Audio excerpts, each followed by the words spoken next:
Greetings everyone. दोस्तों, आप जानते हैं मेरा जो मेन फोकस रहता है वो बेसिक कॉन्सेप्ट की क्लैरिटी पे रहता है। Once the basic concepts are clear, कोई आपको अकाउंटिंग में आगे बढ़ने से और फुल मार्क्स लाने से नहीं रोक सकता और नॉलेज आपकी टीचर के बराबर होगी, याद रखिए। इसी कड़ी में मेरा आज का टॉपिक क्या है, देखिए। जब सब्सिडियरी बुक्स मेंटेन करते हैं तो फिर जर्नल की जरूरत क्या है दोस्तों? व्हाई? ये टॉपिक शायद आप कर भी चुके हों, लेकिन यहाँ एक बार समझने की कोशिश कीजिए कि इस टॉपिक को हम कैसे कवर करते हैं। सब्सिडियरी बुक्स कौन कौन सी होती हैं दोस्तों, आप जानते हो। सबसे important cash book, sales book, purchase book, sales return book, sales return and purchase return book, bills receivable book, bills payable book etcetera. ये हमारी सब्सिडियरी बुक्स होती हैं। सब्सिडियरी बुक्स का बेसिक कॉन्सेप्ट समझना जरूरी है दोस्तों।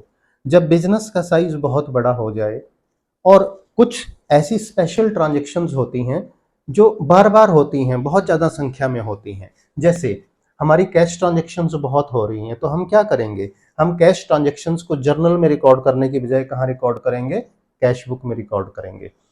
सेल्स की ट्रांजैक्शन बहुत ज़्यादा है तो हम उसे जर्नल में नहीं लिखेंगे, सेल्स बुक में लिखेंगे। परचेज की ट्रांजैक्शंस ज़्यादा हैं तो परचेज बुक में, इसी तरह अदर ट्रांजैक्शंस। इसका मतलब क्या हुआ दोस्तों? These are special purpose subsidiary books, और जो ट्रांजैक्शंस इन बुक्स में आती हैं उनको हम जर्नल में रिकॉर्ड नहीं करते। आप सबको पता होगा, यह इस बात को समझ लीजिए।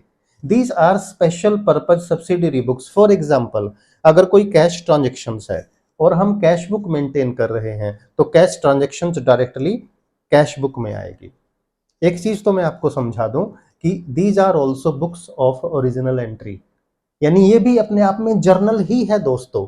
हर वो बुक जिसमें सबसे पहले कोई ट्रांजैक्शंस रिकॉर्ड होती है, जैसे पहले जर्नल में रिकॉर्ड होती थी, अब हमने जर्नल की जगह इनको ले लिया, तो ये क्या है? ये भी अपने आप में जर्नल का ही काम कर रही है। इनफैक्ट इन सभी को हम, जैसे कैश बुक है, कैश बुक को बोलते हैं जर्नलाइज्ड लेजर, यानी वो जर्नल भी है, वो लेजर भी है अपने आप में, यानी ये जर्नल का ही काम कर रही हैं दोस्तों। और एक और बात, जब इन स्पेशल पर्पज सब्सिडरी बुक्स को हम मेंटेन करते हैं तो उस केस में जर्नल का नाम बदलकर क्या हो जाता है दोस्तों? उस केस में जर्नल को हम बोलते हैं journal proper. In that case journal is called journal proper normally. फिर क्या जर्नल में कोई ट्रांजेक्शन आएगी ही नहीं? क्योंकि आप देखिए दोस्तों, सारी की सारी लगभग ट्रांजेक्शन यहां आ गई। या तो कोई कैश ट्रांजेक्शन होगी बिजनेस में, या सेल से रिलेटेड होगी, या परचेज से रिलेटेड होगी, या सेल्स रिटर्न और परचेज रिटर्न की होगी, या बिल्स रिसीवेबल की, या बिल्स रिसीवेबल की, बिल्स पेएबल की। तो बचा क्या? तो क्या जर्नल को मेंटेन करें ही ना, उसे छोड़ दें ऐसे ही? नहीं दोस्तों, ऐसी बात नहीं है। बहुत सारी ऐसी ट्रांजैक्शंस हैं अभी भी, हालांकि संख्या में कम है, बट वो इनमें कवर नहीं होती। उन ट्रांजैक्शंस को हम कहाँ रिकॉर्ड करते हैं? जर्नल, यानी जर्नल प्रॉपर में रिकॉर्ड करते हैं। सोचिए एक सेकंड के लिए, कौन सी ट्रांजैक्शंस हो सकती है? मैं जानना चाहता हूं आपके दिमाग में कौन सी आई। चलिए मैं बताता हूं आपको। जैसे ट्रांजैक्शंस हैं दोस्तों, इंटरेस्ट ऑन कैपिटल, ये किसी भी स्पेशल पर्पज सब्सिडरी बुक में नहीं आती। Then interest on drawings,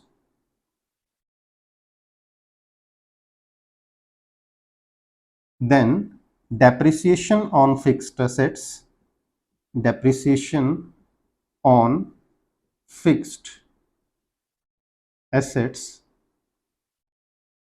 then outstanding expenses, then accrued income.